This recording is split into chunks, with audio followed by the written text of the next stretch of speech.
नमस्कार मित्रांनो, आजच्या या व्हिडिओमध्ये दिव्यांगांच्या विवाह प्रोत्साहन योजनेच्या संदर्भातील 11 जून 2026 रोजीच्या या शासन निर्णयाद्वारे या योजनेच्या पूर्वीच्या महत्त्वाच्या अशा नियमामध्ये करण्यात आलेल्या बदलाच्या संदर्भातील माहिती या व्हिडिओमध्ये आपण थोडक्यात जाणून घेणार आहोत. मित्रांनो, शासनाकडून दिव्यांगांच्या विवाहास प्रोत्साहन म्हणून अनुदान देण्यात येत आहे आणि या अनुदानात शासनाकडून मोठी वाढ देखील करण्यात आलेली आहे.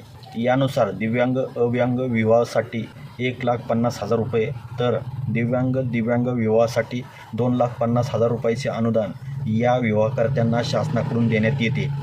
परंतु या मिळणाऱ्या अनुदानाच्या रकमेच्या 50% रक्कम ही 5 वर्षासाठी राष्ट्रीयकृत बँकेमध्ये मुदत ठेवी म्हणून ठेवणे बंधनकारक होते आणि याच्यामध्ये आता महत्त्वाचा असा बदल करण्यात आलेला आहे.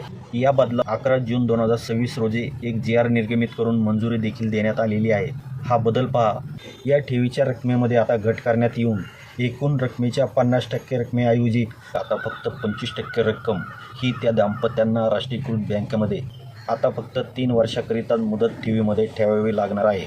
या निर्णयामुळे विवाह झालेल्या नवदाम्पत्यांना या अनुदानाची 75% रक्कम ही त्यांना आता थेट वापरासाठी उपलब्ध होणार आहे.